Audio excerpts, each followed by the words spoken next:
Welcome to the Friday Habit with Marc Labriola and Benjamin Manley. The Friday Habit is for small business owners, freelancers, and creatives who are ready to take their business to the next level.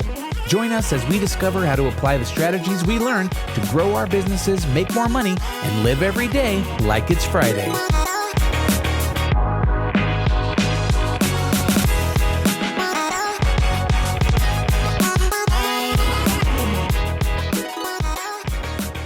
Welcome to the Friday Habit. You're listening to Benjamin Manley and Marc Labriola.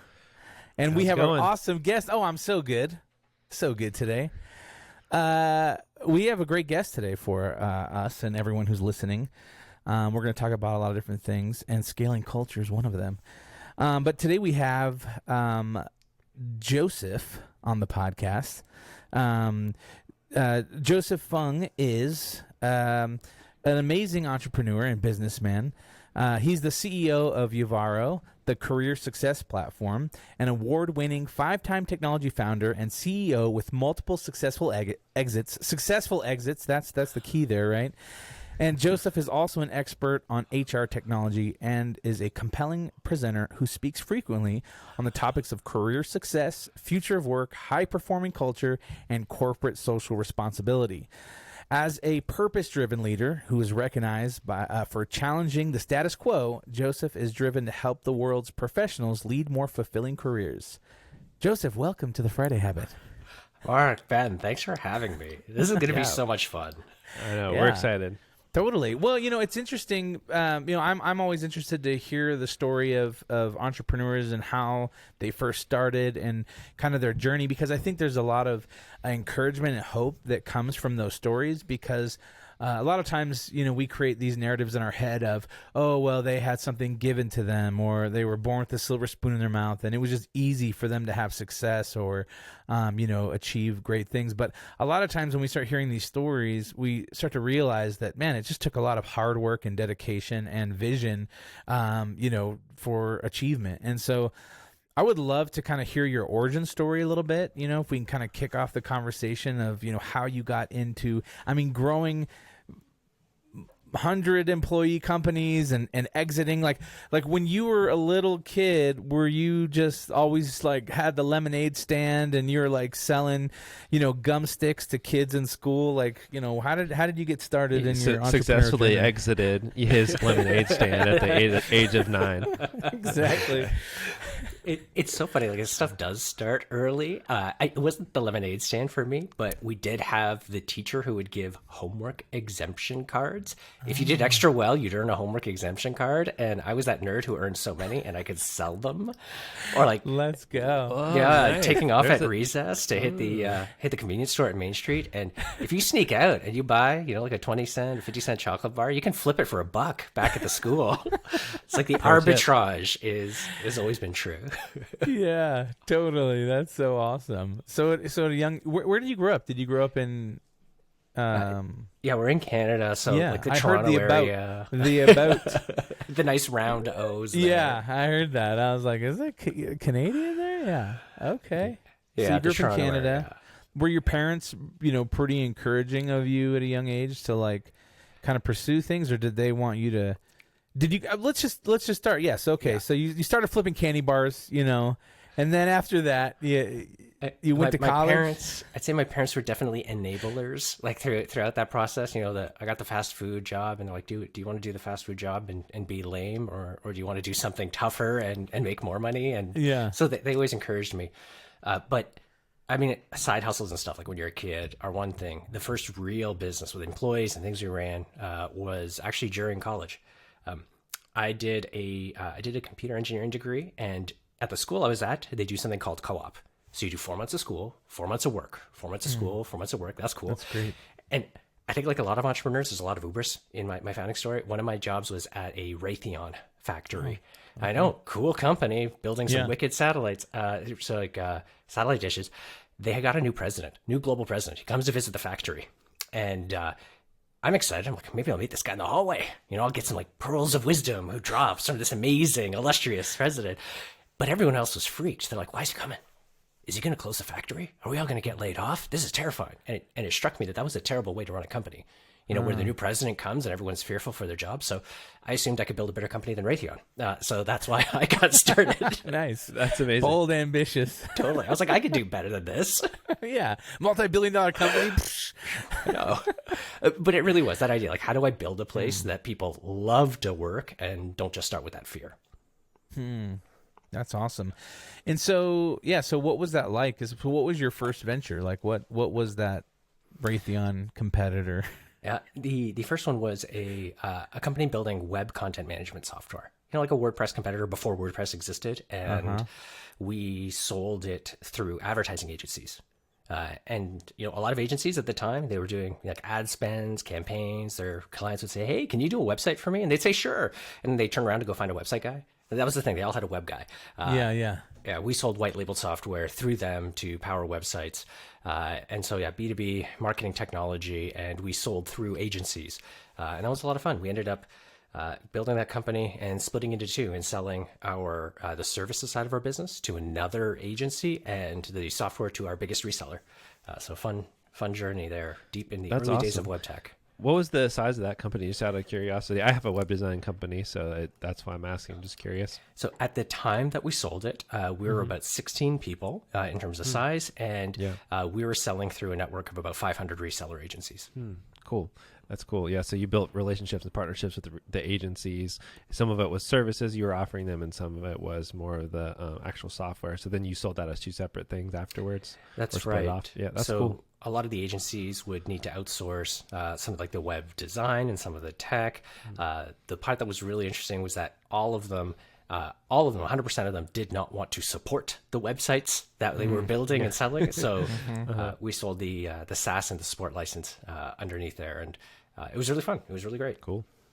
When you first started that venture, was that an idea that you had like alone, or did you have like a buddy that was like, "Hey, let's go do this"? And like, yeah, it was, had a co-founder that we'd met online. One of those really, it was that awkward, uncomfortable stage where people are like, "Oh, gasp, you met somebody on the internet and you met in real life."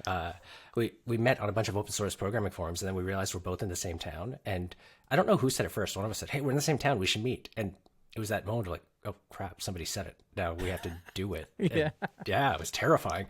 But then we started doing a lot of open source work together and realized, hey, we can use these skills to actually make a business out of it. And it started small, started on the side, and then just quickly took off because it was at that point of inflection where the web was really taking off and everyone needed a site.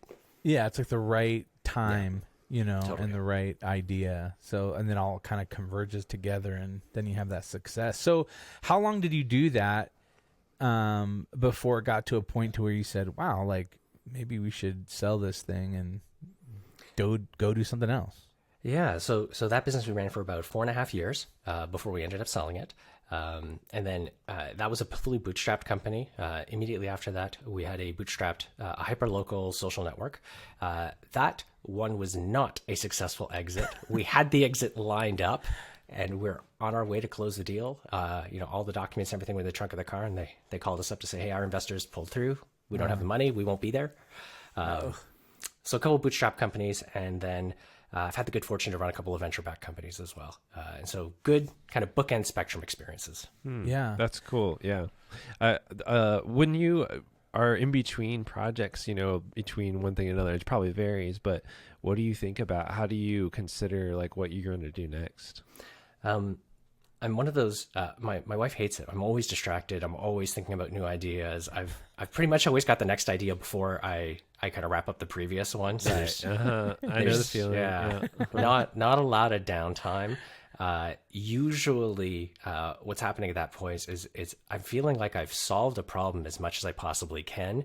And then it's out hunting for the next problem. What is the kind of problem that a business owner or an individual feels so acutely that they're willing to pay some money right now, drop that cash to get it fixed. And that problem is typically what's driving me to figure out what's next.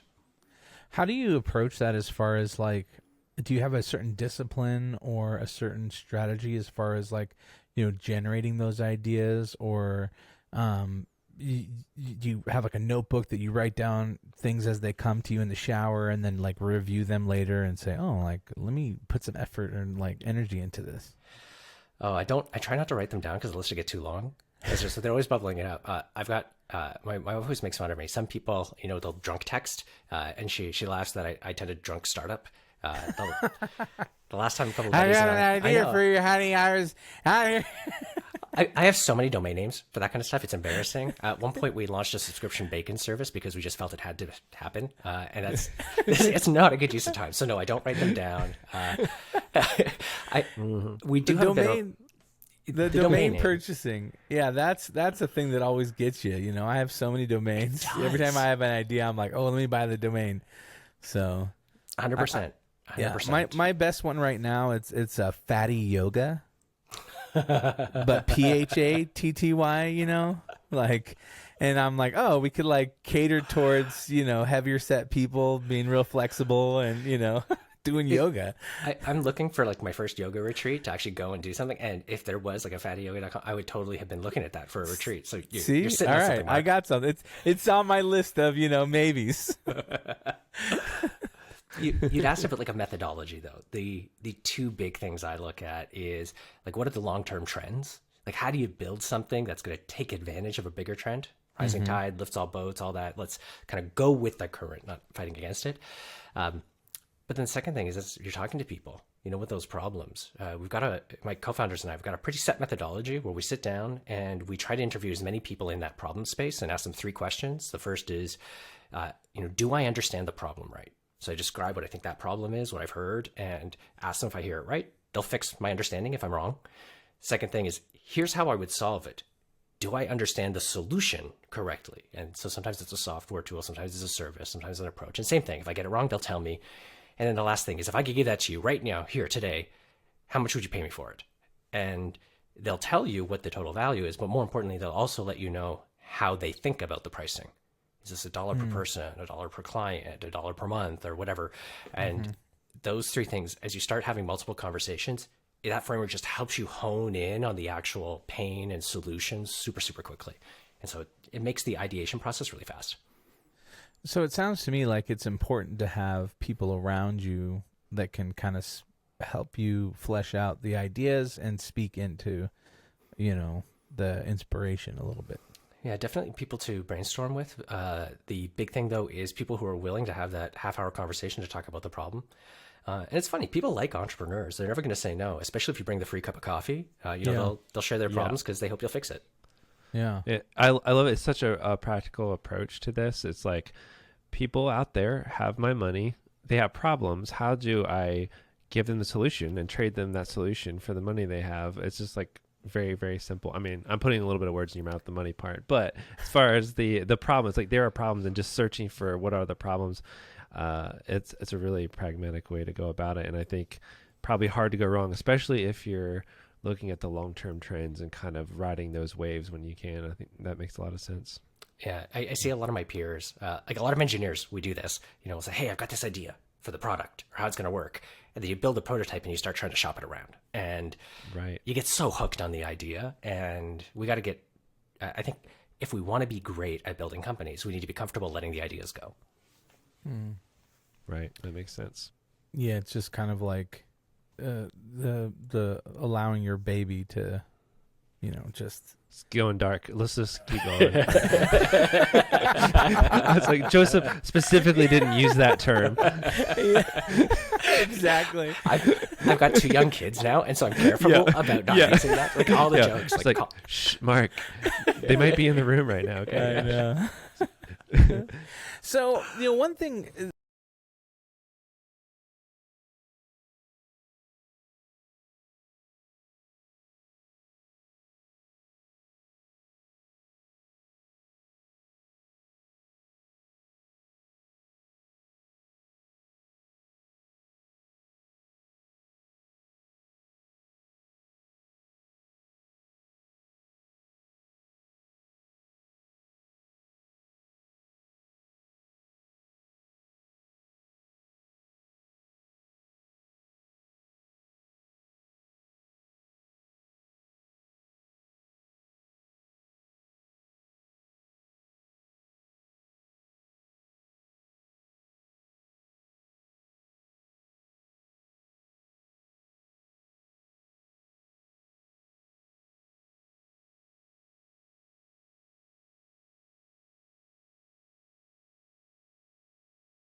Totally. And you're absolutely right. I've made a ton of mistakes along the way. And I think the biggest benefit of having run a few companies is each time you kind of get to reset the clock at how you tackle the problem.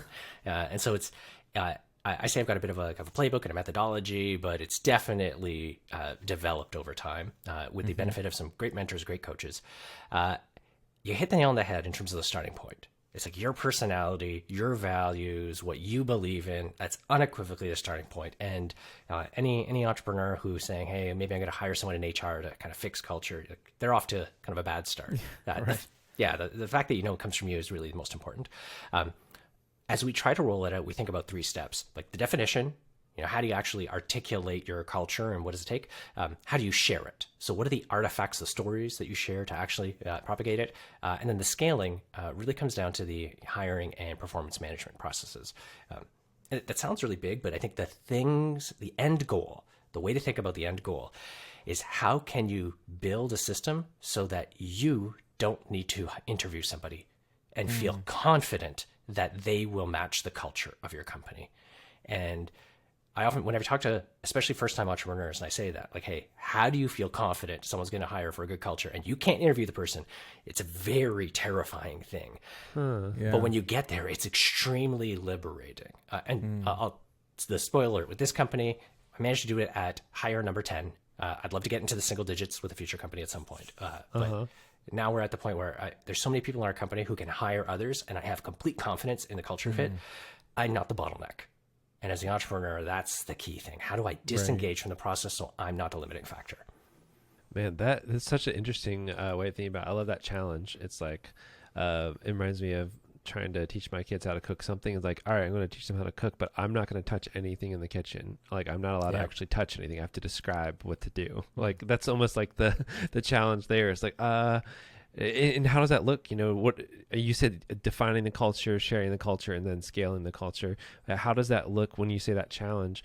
Does that come down to writing the right interview questions, teaching judgment to the people interviewing? I mean, there's probably a couple things, but what are some of the key things you found that actually work as far as systemizing the hiring process? Totally. The order is really important. That kind of define, share, scale. The defining, a lot of people, Marc, I love the way you characterize it right at the beginning, the values. That's really what we talk about. Culture comes down to the shared values we're all going to believe in. And it's really important. As a founder, as an entrepreneur, you can write them all down. Don't worry, it doesn't have to be the values you exhibit right now. It's the values you want the company to have. And it can be aspirational, so you can do it on day one. You don't have to hold yourself accountable to being perfect at them all the time. You got to be able to write them down. And do it in a way that you can share them with every person who joins the company. The shareable part is actually where it starts to get hard. Writing down the values is easy. I mean, you can sit down for a couple of hours, wordsmith it. The sharing is where you start to think about the artifacts and the stories. It's companies do the poster on the wall. That's lame. Don't do just that. But like, think about the anecdotes that really make it believable. So like, if one of your values is like customer centricity, reflect. Think about one of the stories where you lived up to it, a past employee did, someone else did. Talk about those, build habits. So some things that have worked well for us. On our monthly all hands, we start off every all hands meeting with kudos, recognition. We just tell stories about when somebody in the company exhibited one of our values, and we call out what value it was. We write those in our handbook. We put them up on our website. We record little videos, appreciating it. It's just like, what are the stories, those artifacts about the values? Once you have those, the hidden thing is a story has the behavior, like what someone did, like to exhibit customer centricity. Maybe the customer wanted a refund and it didn't fit inside the refund policy, but they found a way to do it anyway. Okay, there's the behavior. And now when you're figuring out your performance reviews and you're hiring, you design interview questions or performance review scores around those behaviors. So now if I'm interviewing somebody, I don't just say, hey, what do you think about customer centricity? People can read your website. They'll know what the value is. They'll say, I believe in it. That's great. Yeah. But you can say, hey, can you tell me about a time when you did something on behalf of the customer, even though you know the company didn't want it? It's like, let's actually dig right into the heart of the behavior. And if you can give your team that really clear guideline, here's a question to ask, here's a behavior that reinforces the values, here's a behavior that's a negative example, and now here's that scorecard, you can actually equip someone to go and say, hey, yeah, this person can buy into our culture. That's Yeah. great. Yeah, that's fascinating. I love the part where you talked about sharing stories, because that makes it very practical in a way. Like, I think a lot of values are very abstract, integrity, or, I mean, and some of them are, just kind of like, okay, that's, good, but it's not very actionable. And one thing we do, we do something called core behaviors instead of core values. So it's kind of similar, but just like an action. And it sounds like that's similar to what you're doing. But I love the idea of what you're doing even more, because you're talking about sharing like examples and stories of these things, not even just like what the behavior should be. And we do something every week called Kudos, where we celebrate something a customer said about our team or something like that. But I like your twist on it, which is, hey, tying it directly to a value, and not even something the customer said. Maybe somebody on the team calls somebody else out on the team and sees, hey, you know what, you follow this value. It's not even about what the customer thinks or what they said, but it's about, I saw and I noticed that you exhibited this value, and then makes them an example. Like I love that. Like, that's an amazing tip. 100%. The big reason for it, I mean, all these statements sound really simple. When you start to dig into one of my co-founders, by training, is an anthropologist. Like, that's what she went to school for. She went to dissect like all of these dig sites, craft the story. And let's think about it. Imagine you're an anthropologist and you go and you visit a company and you had to interpret what are the values. Like, if you go to Google and you go to one of the offices, you'd infer like, oh, one of their core values is a lot of food. That's important to them. Food is really important. A diversity of food and colors, bright colors. That's really important to them. And the reality is, if you don't talk about the values, people fill it with those interpretations. And a good example, one of our values, we talk a lot about pushing outside of your own boundaries, comfort zone, learning more. One of the reasons we talk about our stories, like, when did somebody get out of their comfort zone to learn something? My co-founder recently delivered a talk where she shared some personal details, and she was super uncomfortable. Like, you could see her, she was really uneasy and nervous on stage. She talked about that with the company, because if we don't tell that story about push, people will tell other stories, like Kurt stayed late to help fix a customer issue. Someone put in an 80-hour work week, and then you start to realize, oh, actually people care about working long hours, and that's not what we want the culture to be. So if you don't fill those times with your own stories and your own artifacts, it gets filled with other things, and then people think your culture is about food, which Right. I don't think any of us really want. Yeah. Right. Yeah, I think that's interesting as far as, articulating that. I think one thing that I've tried to do is in the moment, kind of, instead of it being like, oh, we have a weekly meeting or whatever, but just in the moment kind of affirm like that behavior or that thing that happens, right? Like, one of our things is surprise and delight, right? Like how do we go above and beyond and surprise and delight our customer? And so it's one of my favorite things is when one of my employees says that back, like, well, I think maybe we'll surprise and delight them if we do X, Y, and Z. And I'm like, yes, like, and awesome. that's just, I think that's really rewarding. But I do think that when you tell a story, it reaffirms the behavior, and then also probably makes someone feel good because they're a part of a story. Totally. Like, in that moment, you thank the employee, you recognize them. Absolutely, you're right. Like, do it in the moment. What I'd recommend is also you capture that. Hey, like, maybe you keep a Slack channel where you talk about them, or it's like a Google Doc where you make a note of it. And then at your next quarterly meeting, you're like, by the way, that team member talked about let's surprise and delight our customers, and they said that, and dude, that was awesome. I'd love to see more of that. That's all it takes for the story. Yeah. And again, when we get to that idea of scaling, the reality is we're each not going to see everything that our employees do. So we need to model that behavior of getting them each to recognize and share those stories. Otherwise, we can't scale it. And I've seen so many companies where really the only champion of the culture is the CEO or the founder. And it's tough. Like, you just hit a ceiling. You need to get all of your, your leaders, your frontline managers, your individual contributors, all of them to be flag bearers. Yeah. How do you do that? I mean, because I feel like there's probably an element of like, maybe some people will feel like, oh, this is just cheesy, or this is just, like unnecessary. People know, like how do you, as a leader, champion those, below you to also want to partake and participate? Well, I mean, the first one is when people do that, when they have that negative reaction. I call bullshit on it because I see it. I mean, I'm an engineer by training, and engineers are some of the most skeptical people out there. Let's use the polite words. Our last company, my previous company, was in the HR technology space. We had an HR system. One of our core features was kudos. If you logged into the HR system, right beside the button where you can book vacation was a button to give kudos. And you couldn't disable that. That feature was on for everybody all the time, and it was a public feed.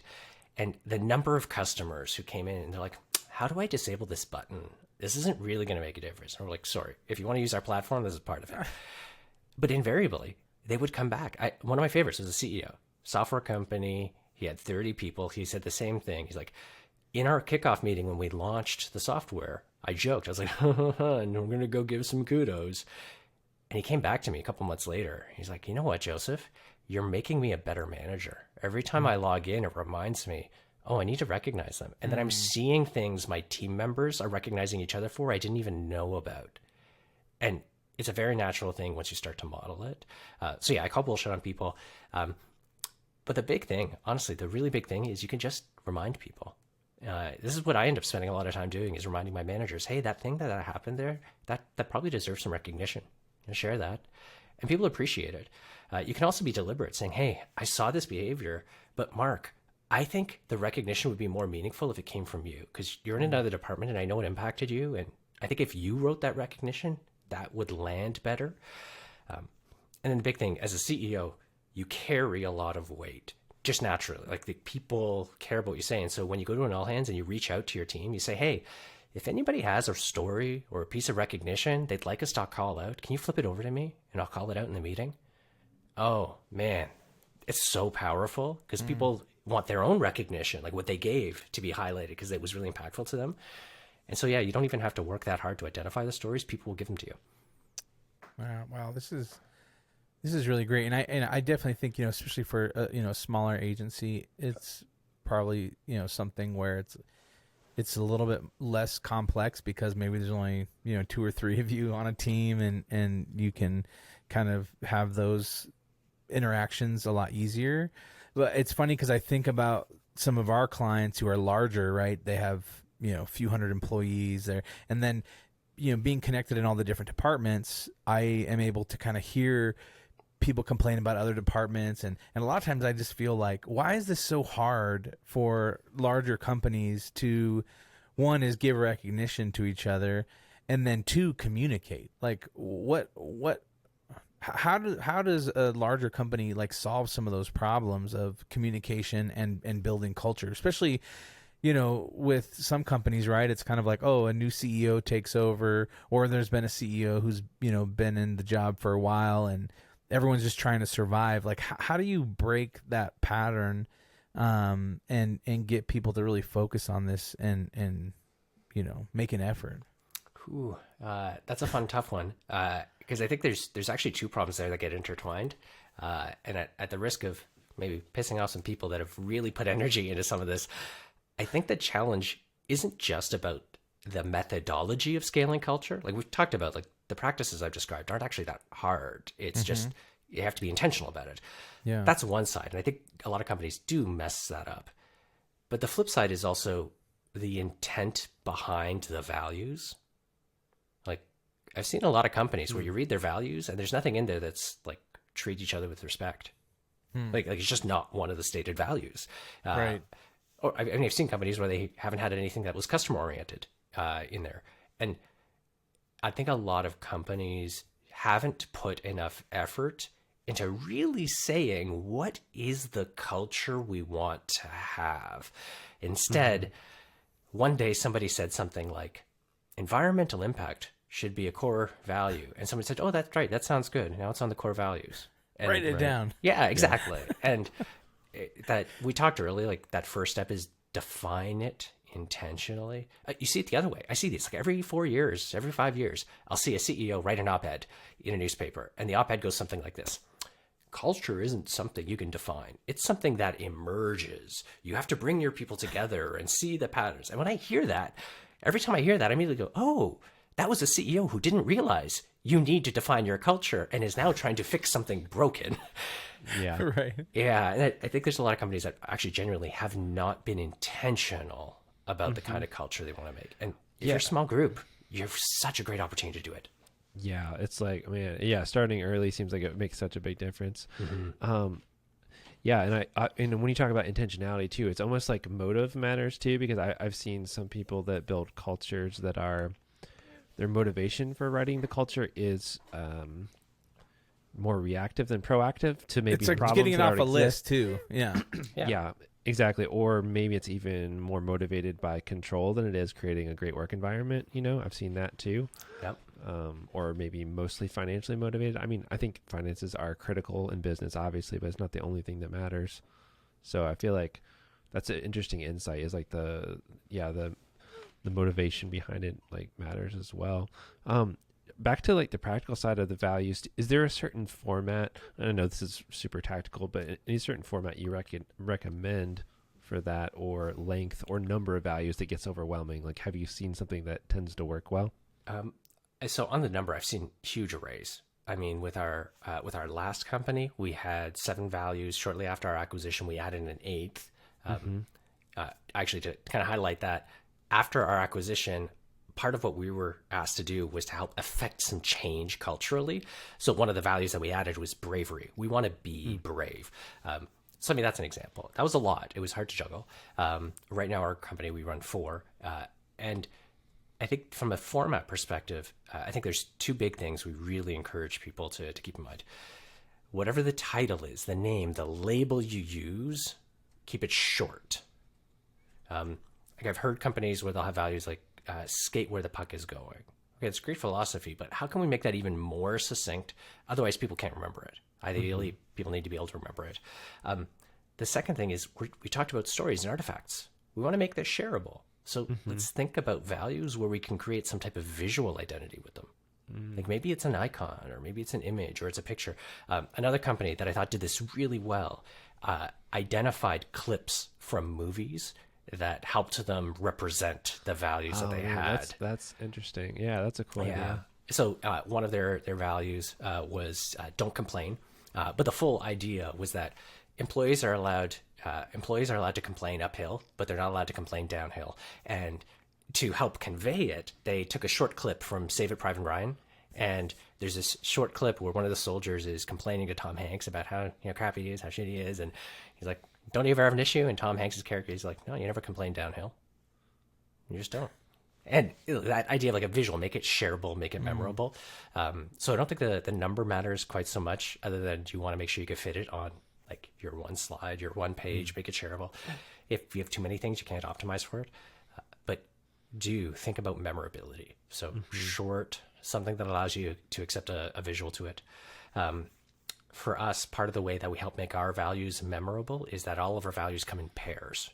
It's like a unique idiosyncrasy of our company, and it makes it really easy for people to think and reflect and consider them. So memorability is a key element. When you are, you've started several companies. So what does that look like for you? Like when you start something yourself, is it something that's different every time, where it's like depending on the problem you're solving for a customer, or do you kind of reuse the same values every time you go somewhere else and, spin up another company? Great question. I love that, because I think, like you said earlier, values are so individual to the founding team. Like it's inextricably tied to who we are. It's very much an identity thing. And so, no, we don't reuse the same ones, because we recognize each company is going to be a little different. There's definitely some themes, so some repeating elements because of who we are and what we care about. So, for example, one of our values with Yovaro is diversity and solidarity. The idea of we encourage all perspectives and all opinions so we can make a better decision.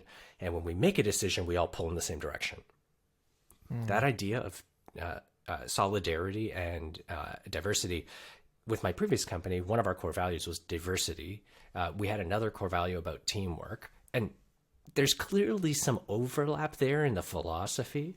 But when we crafted them for this company, we had other people who were involved and we engaged in the process. So we came up with something different. That makes sense. Man, I feel like this has been a really enlightening conversation for me, and just kind of reaffirming, some of my thoughts and ideas about, how to build culture, as well as giving me some really good ideas, in building culture, moving forward, especially since we're such a small team. Man, I would love if you could, well, first, Ben, why don't you give your top takeaways from this conversation? Sounds good. I'd love to. So I feel like we had two different main topics that I really found interesting. One was validating business ideas. So for that part is talk to some people, ask if you understand their problem correctly and whether you understand the solution correctly. Mm-hmm. If you could give it to them right now, what would they pay to solve that problem? And that'll give you some insight in pricing and structure, all that kind of stuff. Secondly, the culture discussion was all about defining your culture, sharing your culture, and scaling your culture. And for defining, you need to define the values you want your culture to have, make the names short and memorable, maybe even create icons or visuals that represent each. For sharing your culture, share stories of people exhibiting your values, build weekly habits around the values, like giving kudos related to those values. And then for scaling, think about how you could hire for a good culture fit without even being in the interview at all, and develop some interview questions around your actual company values. Boom. Look at that. Value. We're providing value. So, okay, Joseph, if you could leave our listener with one action item that they could put into practice next week to say, all right, this is what you should do in order to take action and move forward, what would that action item be as it pertains to culture? I'm going to assume anyone listening in already has their values written down. So the thing I'd ask them to do is to actually say, hey, what are the behaviors that represent that value? And then how do you ask those in an interview question? Because if you hit that, you're going to make so much of your scaling so much easier. That's so good. I love that. And I'm going to, my next hire, I am going to figure out each one of my values and how I can work that into a question that I can then ask, knowing that then that person who comes on board is going to be aligned with those values. So that's fantastic. Well, hey, Joseph, thanks so much for being on the Friday Habit. Where can people connect with you and just learn more about what you're doing and follow you and get the inspiration and all that you provide? If folks are interested in learning more about career success and helping people grow more, they can hit us up at Yovaro, UVARO.com. And I'm on most social, Facebook, LinkedIn, Instagram at Joseph Fung, all one word. Feel free to hit me up. Awesome. Hey, thanks for listening to The Friday Habit. If you want to find out more, head over to thefridayhabit.com. There you can find show notes for this episode. You can also find links to our websites and ways to get in touch. And at the bottom of the page, you can download our guide to the Friday Habit system that will show you how to set aside one full day each week dedicated to working on your business instead of in your business. If you enjoyed this episode, please subscribe and leave us a review in the Apple Podcasts app. If you have any questions or a topic you'd like us to cover, shoot us a voice memo at hello@thefridayhabit.com. That's right. And until next time, remember, live every day like it's Friday.